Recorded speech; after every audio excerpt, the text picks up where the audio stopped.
El doctor José Ignacio Ruiz Azpiazu es médico de emergencias, es director médico del Servicio de Emergencias Sanitarias 061 de La Rioja, España. Es vocal de Relaciones Institucionales del Consejo Español de Resucitación Cardiopulmonar. Es codirector del Registro Español de Parada Cardíaca Extrahospitalaria. Y el doctor José Ignacio Ruiz Azpiazu disertará sobre experiencia de España en RCP básica y cadena de supervivencia. Le damos la bienvenida. Muchísimas gracias, doctor José Ignacio, por la generosa participación, colaboración con esta jornada. Muchas gracias a usted y a través suyo a todo el Consejo Español. Muchas gracias. Bienvenido. Gracias. Buenas tardes. Muchas gracias, doctor Faveiro, por esta invitación. Espero estar a la altura de las circunstancias. La verdad es que llevo un rato escuchándoos en la distancia del charco que nos separa y de las horas, y me doy cuenta que los problemas que tenemos básicamente son los mismos. Me gustaría, si podemos, compartir mi pantalla para que os pueda enseñar mi presentación, si me dais permiso. Y mientras tanto, aprovecho para agradecer, por supuesto, al doctor Faveiro bueno, y a la labor de los Clubs de los Leones, que realmente hacéis una tarea, una labor imprescindible, fundamental, que es algo muy necesario en cualquier sociedad, sea latinoamericana, europea o de donde sea, ¿no? Mi más sincera enhorabuena porque, bueno, me habéis dejado el ratito que llevo escuchando, tanto a la compañera Mirna como lo que he visto ahora que practicabais. Me he quedado gratamente sorprendido, ¿no? Voy a ver si soy capaz de compartir la pantalla. A ver, un momentito. ¿Se ve? Sí, pero no como yo quisiera. A ver, un segundito. Quisiera verla en modo presentación para evitarnos los menús y demás y poder ver en pantalla completa. A ver, un momentito. Las cuestiones de la técnica. Vale, yo creo que va a ser, si comparto ahora sí, ¿no? Ahora no hay menús ni nada, simplemente se ve la pantalla, creo. Vale, perfecto. Hablaré un poco despacio porque saltar los 6.000 kilómetros que nos separan, a veces hay un poco de retardo, un poco de silencio. Pido disculpas por si hay algún problema técnico. Igual que con nuestro idioma castellano, que teóricamente es el mismo, pero que siempre hay algunas expresiones o algunas palabras que tienen diferente sentido acá que hay. Por supuesto, volver a agradecer a todos los participantes, a los organizadores por esta labor tan ingente que estáis haciendo. Una de las cosas que me ha llamado la atención es que hay mucha gente joven en ese auditorio y es algo que a mí siempre me ilusiona porque eh, una de las cosas que me gusta siempre remarcar es que los programas de reanimación cardiopulmonar, los protocolos que todos conocemos, que vemos en cualquier manual, página web, vídeo, no están ahí por casualidad. No hemos llegado a ellos de una manera aleatoria, es algo que está ahí porque 32, dos insuflaciones, abrir la vía aérea, poner la posición lateral de seguridad, comprobar. Todo eso es fruto de muchos años de investigación, de mucho tiempo y de toda una historia. Y sobre todo cuando el auditorio es joven, me gusta dedicar un poquito de tiempo a recordar la historia de la RCP, que es una historia relativamente reciente y es una historia a la vez muy antigua. Por eso voy a hacer un breve recuerdo histórico, porque a veces estas pequeñas anécdotas o cuestiones históricas luego nos dan pie a pensar el por qué hacemos lo que hacemos y no hacemos otra cosa. Porque no sé si os habéis parado a pensar, pero nosotros, cuando presenciamos una parada cardíaca, inmediatamente pedimos ayuda, llamamos por teléfono, empezamos a hacer masaje cardíaco, porque lo hemos aprendido así. Pero hay otras muchas culturas que lo que hacen es invocar a sus dioses, invocar a los chamanes u otro tipo de maniobras que no tienen ninguna relación con la ciencia. ¿Se puede reanimar a un paciente muerto? ¿Se puede recuperar a un paciente que ha perdido la vida? Probablemente esta sea la primera historia o la primera pregunta que habría que hacerse. Hay algunos autores que afirman que el soplo de la vida, que se habla en el Génesis, el primer libro de la Biblia, es la primera ventilación boca a boca o la primera impresión de la importancia de la ventilación para la vida. Un poquito más adelante, allá por el año 130-200 después de Cristo, Galeno de Pérgamo introdujo aire con su respiración, con unas cánulas, a los pulmones de animales muertos. Y más tarde Avicena, en torno al año 1000, dejó escrito que cuando sea necesario, cuando alguien deje de respirar, introducir una cánula de oro o de plata o material adecuado por la garganta para apoyar la inspiración. Fijaros que esto es hace más de 1000 años y ya se está hablando de apoyo a la ventilación. Si avanzamos un poquito más a la historia, Paracelso, en torno a 1530, hablaba de insuflar con una cánula, pero a la vez con un fuelle. Y esto nos recuerda probablemente a nuestros ambús actuales o balones de resucitación, que lo que hacen es, con un sistema de bolsa autoinflable, insuflar aire como lo hacía Paracelso hace 500 años. Y también se planteó hace mucho tiempo que habría que hacer compresiones torácicas, pero como no se sabía muy bien cómo ni por qué, lo que hacían era hacer rodar al paciente sobre la curvatura de un barril, montarlo en un caballo boca abajo para que el trote del caballo le provocara cierta agitación. Son maniobras muy bellas de lo que son los primeros inicios de la RCP en la historia. No es hasta 1887 que McWilliam, el señor que veis en la fotografía, dejó por escrito y publicado lo que era una fibrilación ventricular. Y él describía cómo en un animal el corazón dejaba de latir. Sus músculos, el músculo cardíaco, tenía un movimiento absolutamente errático, tembloroso, ineficaz, que no sabía muy bien ni por qué ocurría ni por qué no, pero que describió como fibrilación ventricular. Y esa descripción que él hizo hace ya 150 años casi, sigue siendo totalmente válida hoy día. Un poco más adelante, dos franceses, Prevost y Batelli, vieron que cuando aplicaban una corriente eléctrica a los animales, estos dejaban de respirar y fallecían.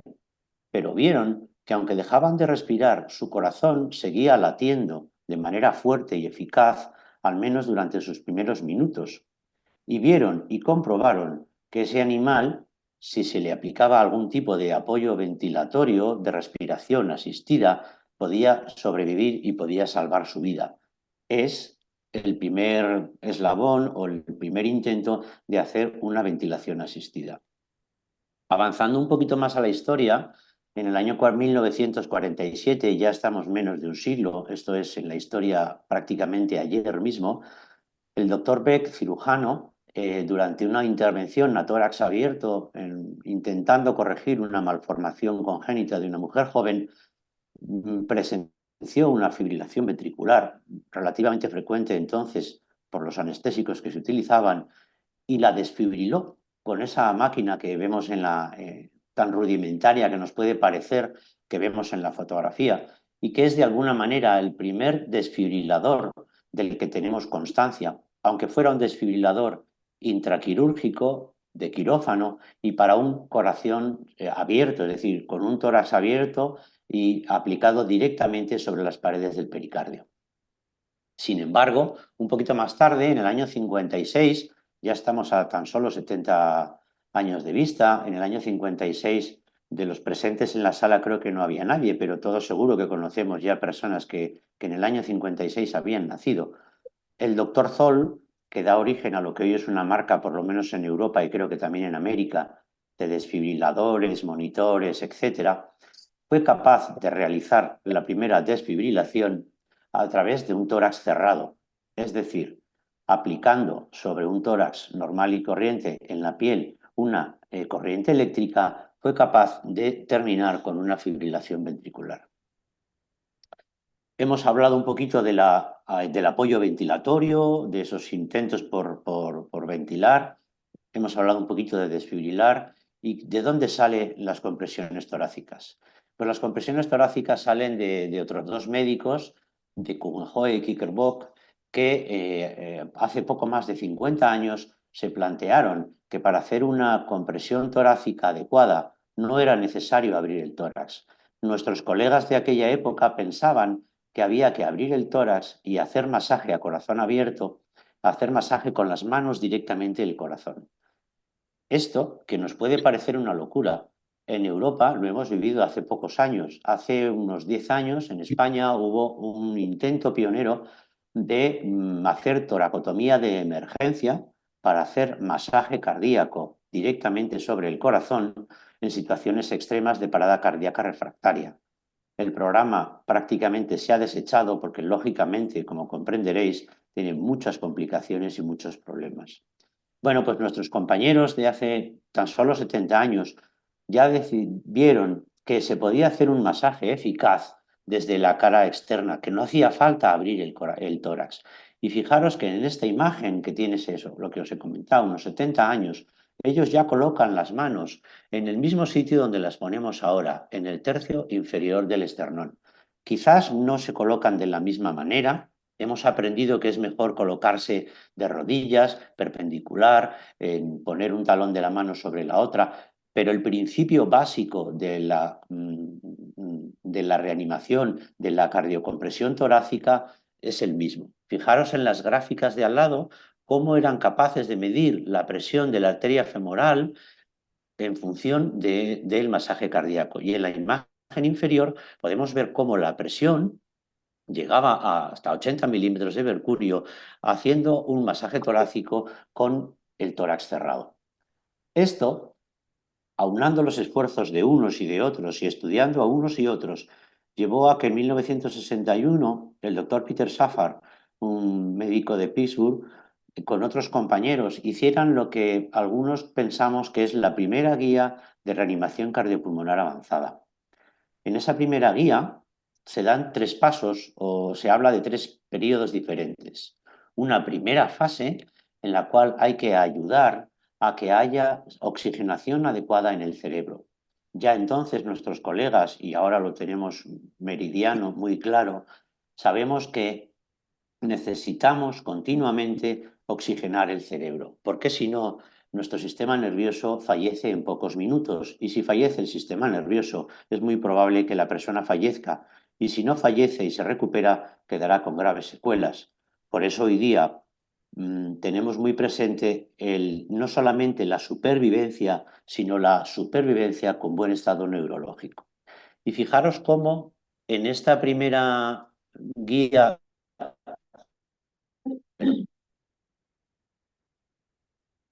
la vía aérea que antes ha comentado Mirna, de hacer la maniobra frente al mentón, de dar dos insuflaciones, de valorar o ver si tiene pulso carotidio y ya se hace con presiones torácicas y ya se coloca las manos, las palmas de las manos sobre el tercio inferior del esternón de la misma manera que lo hacemos hoy día, 60, 70 años después. La parte no pertenece vital básico, no voy a mencionarlas más que muy por encima. La droga fundamental, el fármaco fundamental de la reanimación sigue siendo la epinefrina, la adrenalina que decimos en Europa, y desde entonces se veía que era necesario una correcta recuperación, llevar a los pacientes que se han recuperado de una parada cardíaca a un centro adecuado, que no cualquier hospital era válido y que dentro de esos centros había que hacer determinadas técnicas y fijaros que ya en el año 61 se hablaba de la hipotermia como uno de los principios posibles para la recuperación de la parada cardíaca. Después de esta teoría, perdón, después de esta guía del año 61, el doctor Pantrich en el año 67, yo ya había nacido y algunos de los que estáis por ahí estoy seguro que también, planteó la teoría de que está muy bien el hacer grandes unidades coronarias, el hacer grandes... Muy bien sabemos todos los presentes, la gente mayoritariamente se muere fuera de los hospitales. La parada cardíaca mayoritariamente, y luego os daré algunas cifras reales de España, se produce fundamentalmente en el domicilio. en las casas de los pacientes. La gente se muere en casa, se para en su casa o en el trabajo, algunos en el hospital, pero mayoritariamente la gente, los ciudadanos, todos, nos paramos o tenemos una parada cardíaca fuera de un hospital. Por eso el doctor Pantridge desarrolló unos desfibriladores externos mucho más pequeños, mucho más manejables, como el que veis en la foto, y fue el primero que los montó en una, vamos a llamarle furgoneta, en una camioneta, y creó lo que hoy serían las primeras UBIs móviles, porque son unidades asistenciales que van dotadas con personal sanitario cualificado, que ya depende de si estamos en Europa, en América, o depende de las necesidades y sobre todo de los recursos, si van con médico, con enfermera, con paramédico, pero el caso es que van con personal sanitario suficientemente cualificado para desarrollar una RCP de calidad, tanto básica como avanzada. Esto nos llevó al año 75, donde muchos de estos pioneros de la RCP se juntaron en un congreso que, de alguna manera, esta foto es una especie de foto de familia de los primeros, de los padres de la reanimación moderna. Ahí veréis algunos apellidos que seguramente os sonarán, como el Aerdal, que es el que luego dará lugar a la empresa que desarrolla los muñecos, Safar, que es el que, del que os acabo de hablar, Jude, que es, bueno, en fin, personajes muy conocidos y muy queridos dentro del mundo de la reanimación. Desgraciadamente, en aquella época no había ninguna mujer. Si esta foto fuera actual, veríamos, por lo menos en Europa, que las mujeres son mayoría, lo cual es algo bueno para la sociedad. Bien, avanzando un poquito más, hemos dicho que ya tenemos claro unas primeras guías de reanimación cardiopulmonar, tenemos una desfibrilación. ¿Y todo esto por qué? ¿Por qué tenemos tanta urgencia en hacer cosas? ¿Por qué estamos tan empeñados en hacer programas de soporte vital básico, en enseñar a la gente, en tener sesiones como la que estáis desarrollando y ahí con el Club de los Leones, como otras muchas iniciativas que hay a lo largo y ancho del mundo? ¿Por qué esta premura? ¿Por qué esta urgencia? Porque la supervivencia depende del tiempo. En emergencias sabéis que hay un concepto que se utiliza cada vez más, que es el de patología o enfermedad tiempo dependiente, que son aquellas enfermedades en las cuales el tiempo de atención es fundamental. Y la patología princes o más importante en la que el tiempo es vital es la parada cardíaca. Todos sabemos ya, porque ya el estudio tiene bastantes años, que por cada minuto en fibrilación ventricular en la que nadie hace nada, las posibilidades de supervivencia disminuyen un 10%. De tal manera que si una persona sufre una parada cardíaca, tiene la suerte de que la parada cardíaca no está desencadenada por una sistolia u otro tipo de arritmia, sino que es una fibrilación ventricular, si encima nadie hace nada, esa persona en poco más de 10 minutos no tendrá ninguna capacidad de sobrevivir. 10 minutos pasan muy rápido. Luego os daré algunas pinceladas de tiempos en España y 10 minutos pasan muy rápido, excesivamente rápido. Fijaros, esta diapositiva, que es de un artículo publicado en Circulation en el año 2007, tiene ya 17 años, muestra cuál es la presión arterial en la raíz de la aorta y en rojo y la presión arterial en la aurícula izquierda en azul en función del masaje cardíaco. Cuando se hace un masaje cardíaco completo, hay una presión constante en la raíz de la aorta que, si os fijáis en la línea, viene a rondar en torno a los 100 milímetros de mercurio, una tensión sistólica de 10, como solemos decir abreviadamente, que es una tensión perfectamente compatible con la vida. Pero fijaros cómo en cuanto dejamos de hacer masaje, esa tensión cae a niveles prácticamente inútiles.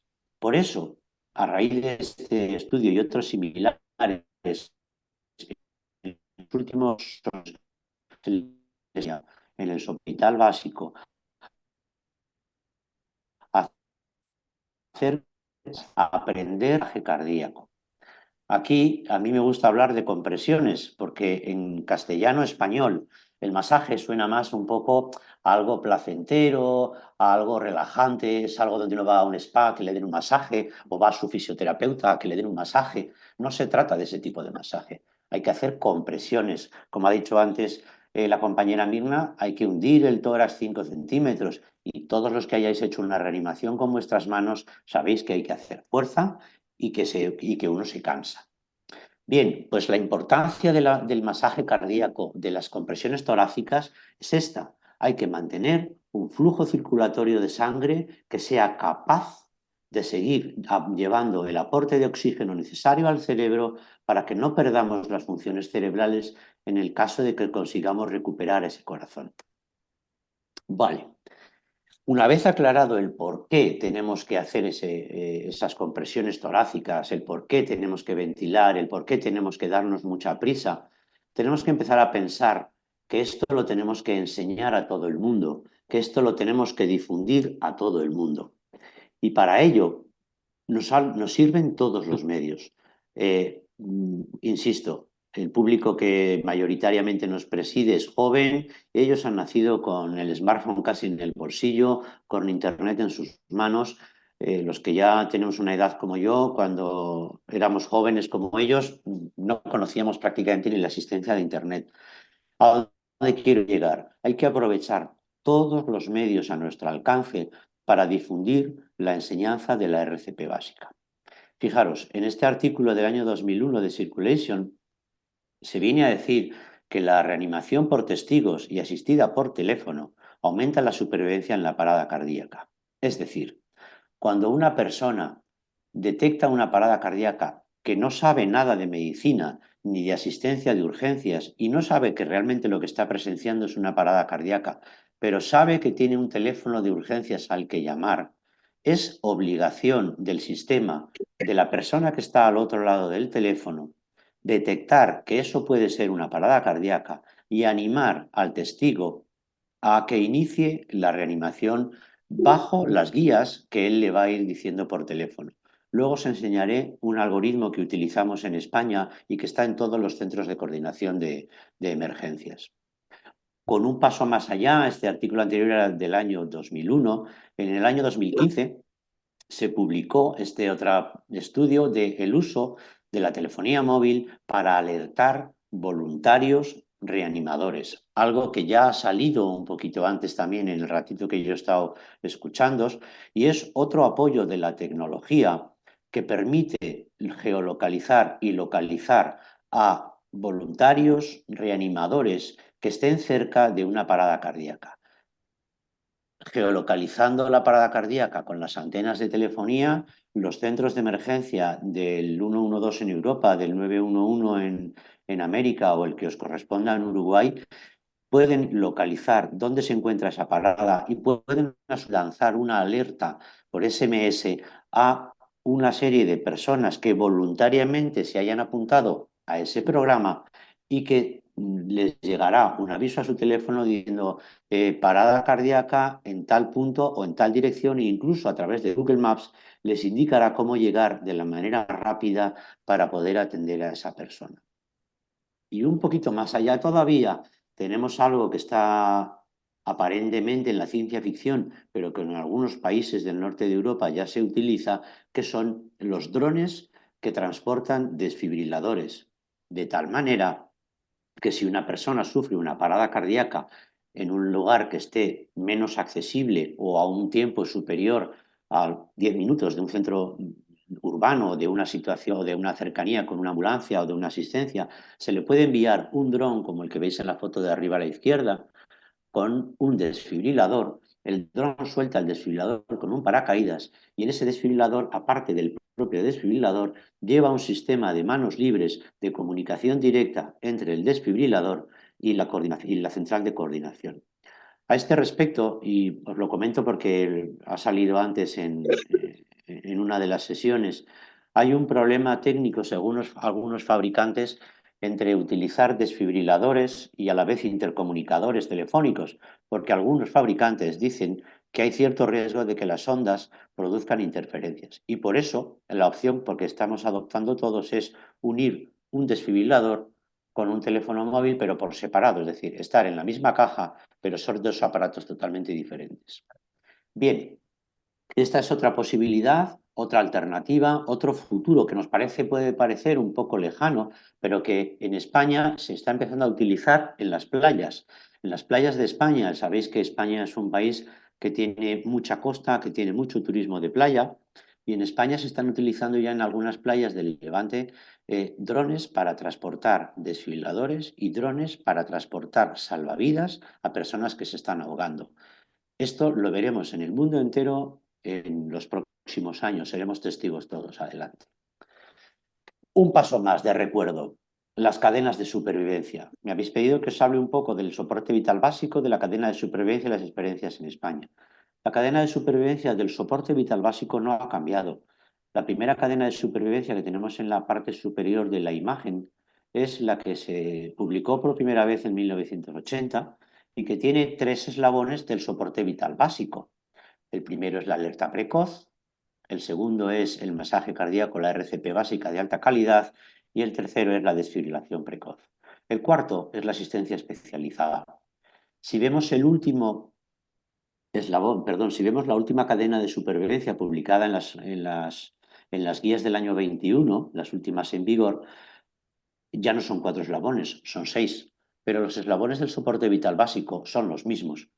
La alerta precoz del sistema de emergencias, la RCP precoz por la persona que es testigo, la desfibrilación precoz y la llegada cuanto antes mejor del soporte vital avanzado, es decir, de las manos expertas, para poder trasladar al paciente a un hospital adecuado y acompañar a ese paciente que tenga la fortuna de sobrevivir, como los que nos ha enseñado antes el doctor Faveiro, a una rehabilitación al 100% con una capacidad, una recuperación completa.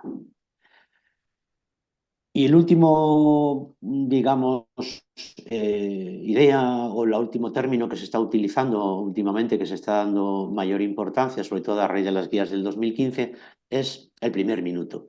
El primer minuto es el tiempo que se considera óptimo para poner en marcha el sistema y empezar una reanimación básica. Es decir, el primer minuto es aquel en el cual hay que un ciudadano, un testigo de una parada cardíaca, tiene que ser capaz de alertar al sistema de emergencias y el sistema de emergencias tiene que ser capaz de darle las instrucciones pertinentes si el ciudadano o el testigo no sabe hacerlas y a su vez poner en marcha la posibilidad de acercarle un DEA y de acercarle todo el apoyo que necesite para intentar salvar esa vida. Es un tiempo precioso, es un minuto, pero ese minuto ya es un 10% de las posibilidades de supervivencia de una fibrilación que hablábamos hace unos minutos. Bueno, yendo a procesos un poco más concretos que estamos viviendo en España, esta es la sala de coordinación del 112 de La Rioja. La Rioja es una unidad que os enseñaré en el mapa, es pequeñita. En esta sala de coordinación, en varias paredes estratégicas, en varios puestos, está este algoritmo.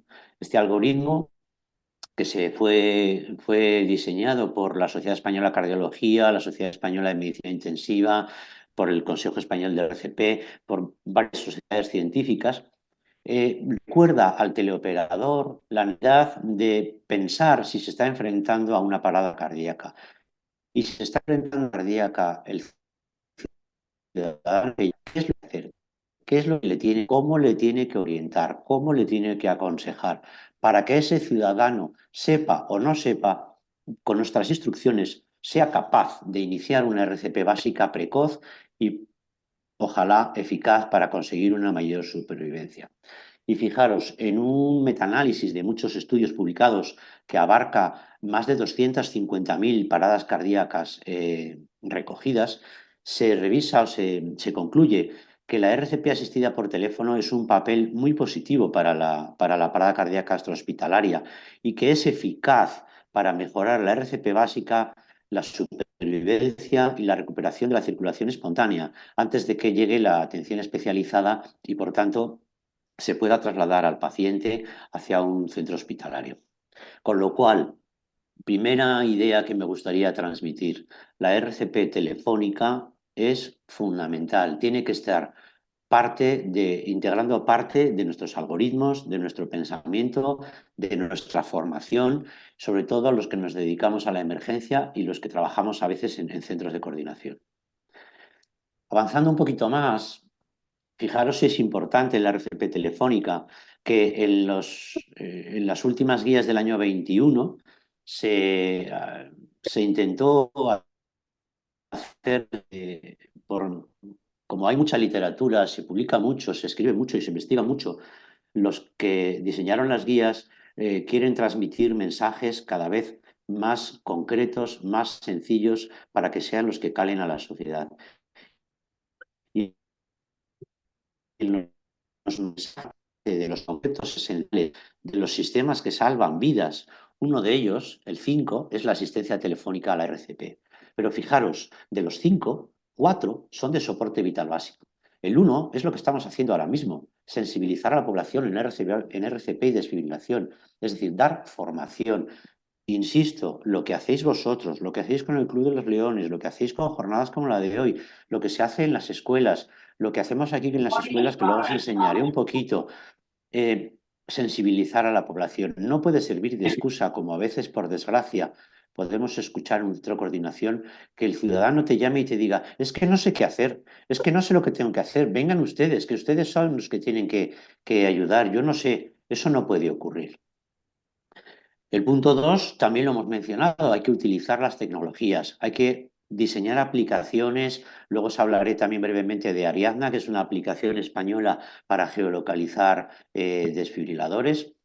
Bueno, los niños salvan vidas. Los niños, la RCP en los escolares, yo creo que es algo que creo que luego tenéis una sesión específica con los del grupo de RCP desde mi cole, es una iniciativa asturiana que fueron de los pioneros en España de hacer RCP en las escuelas y los resultados son espectaculares. Luego os daré también yo unas pinceladas de lo que está ocurriendo aquí en mi región y los resultados son muy esperanzadores. Bien, todo esto se recoge en que hay muchísimas iniciativas. ¿Y yo cuál me cojo?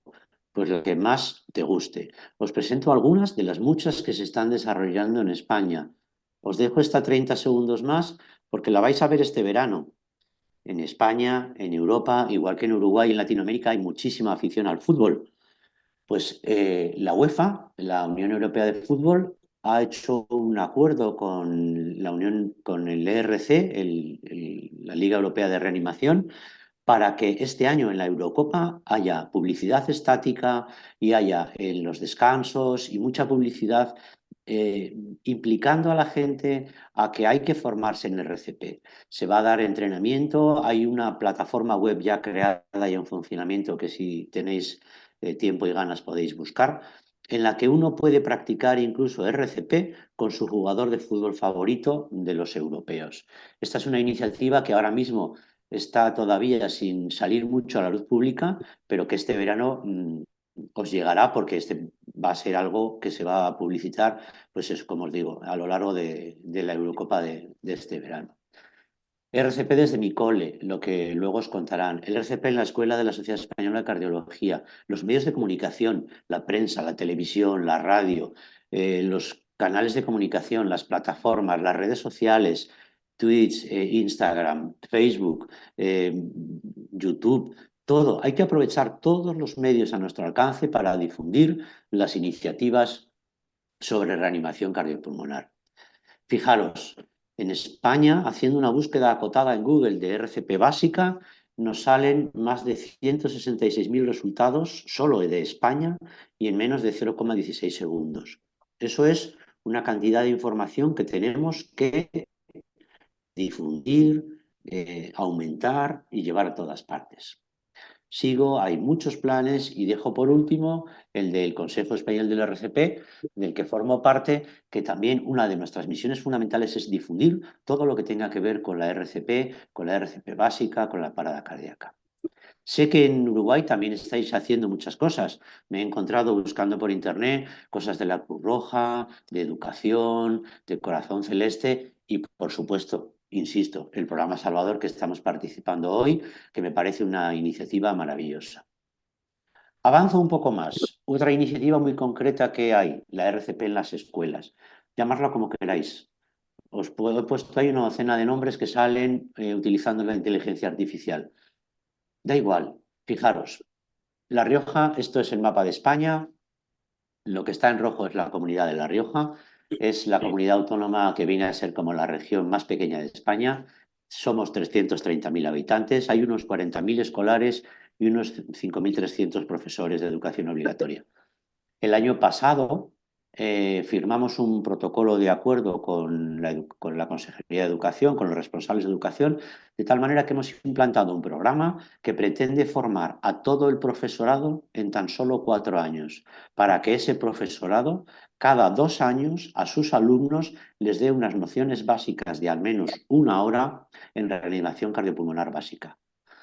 Y fijaros, en este último trimestre, de febrero, marzo y abril de este mismo año 24, hemos formado a 150 profesores dándoles el curso avalado por el European Resuscitation Council. Es un curso reglado de 8 horas con un título formal y oficial, y hemos formado a más de 1.500 alumnos entre 6 y 14 años tan solo en 3 meses. Nuestro objetivo es que en 4 años hayamos formado a todos los profesores y a toda la población educativa, a esos 40.000 niños, que dentro de unos años serán 40.000 adultos, que serán los que probablemente se tengan que enfrentar alguna vez en su vida, a alguno de ellos, a una parada cardíaca. Os enseño algunas fotos. Estoy seguro de que vosotros me podríais enseñar muchas más. Os enseño solo adultos porque los niños están más protegidos por la Ley de Protección de Datos y no quiero enfrentarme a problemas. La acogida es impresionante, tanto de profesores como de alumnos, incluso de padres que nos piden participar en los cursos. A través de las asociaciones de padres nos han pedido y hemos tenido que organizar cursos para las asociaciones de padres de alumnos. Esta iniciativa tiene que entrar ya parte con natural de la enseñanza de la RCP básica en España, en Europa y en el mundo entero. Otra iniciativa un tanto diferente es el proyecto Ariadna. Alguien ha comentado antes la geolocalización de los desfibriladores. En España, los desfibriladores públicos tienen que formar parte de un registro de las autoridades sanitarias, pero muchas veces esos registros no están actualizados, esos registros no son suficientemente difundidos y públicos, y para eso se ha creado esta aplicación de comprueban que los desfibriladores que aparecen en los registros están ahí, están operativos, que están funcionando, incluso muchas veces aportan una fotografía concreta del lugar concreto en el que están, por si en un momento determinado alguien tiene que acudir a él, con la fotografía les sea incluso más fácil reconocer el lugar y por tanto acceder al desfibrilador.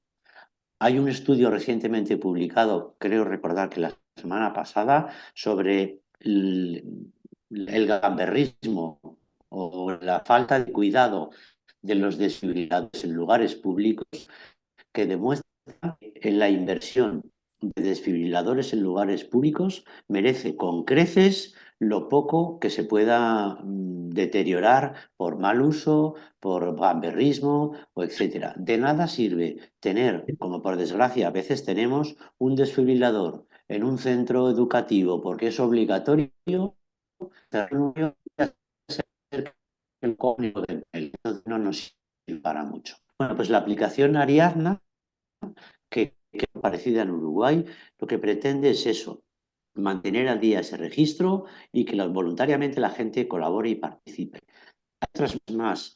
Hay muchas otras iniciativas que podéis encontrar en el Google Play o en la Apple Store. Hay que aprovecharlas. Cada uno lo que le guste, en cada región lo que esté más apoyado o lo que tenga mayor difusión, pero hay que promocionarlo y hay que seguir haciendo proselitismo de la RCP para todos. Y por último, mi querido registro.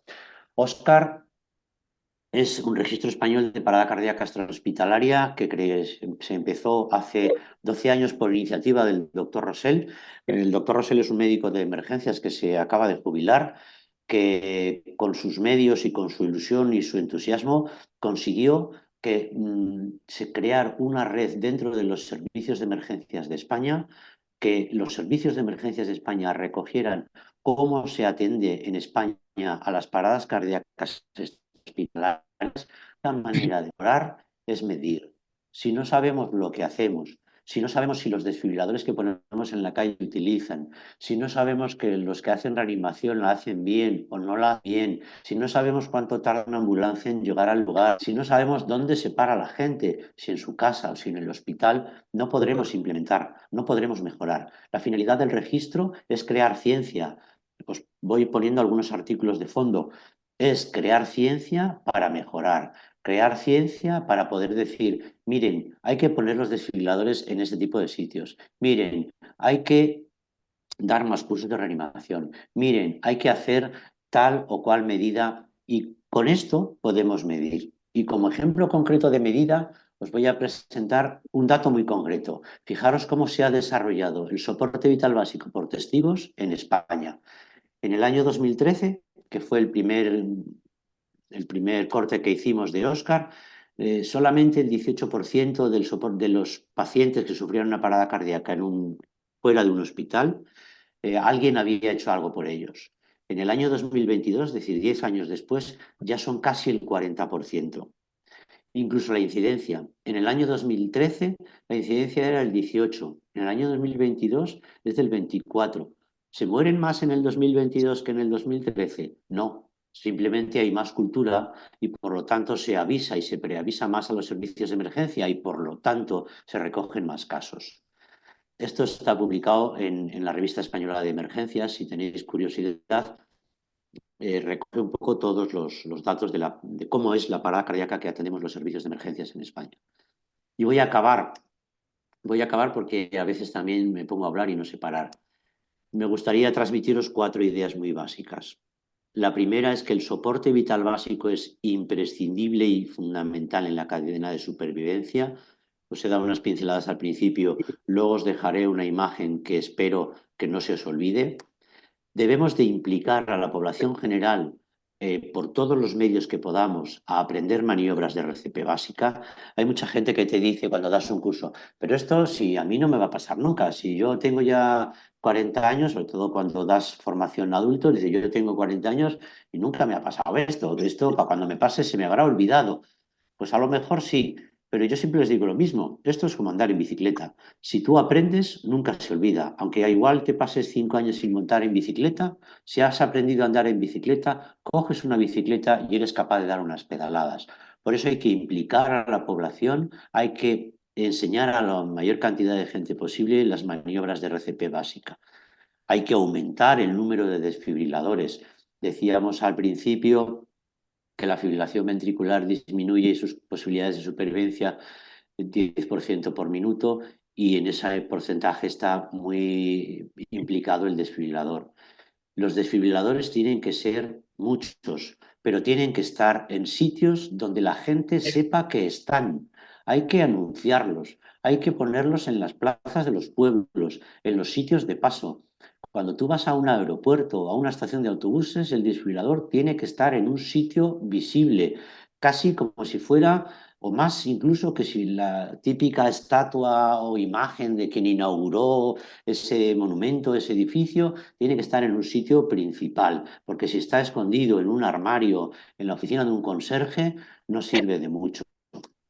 Luego hay que fomentar los registros de parada cardíaca. Tenemos que saber lo que hacemos, porque si no, no me podremos mejorar. Si yo no sé si utilizo los desfibriladores, puedo invertir mucho dinero en comprar desfibriladores, pero si no se utilizan, estoy perdiendo el tiempo y estoy perdiendo el dinero de los ciudadanos.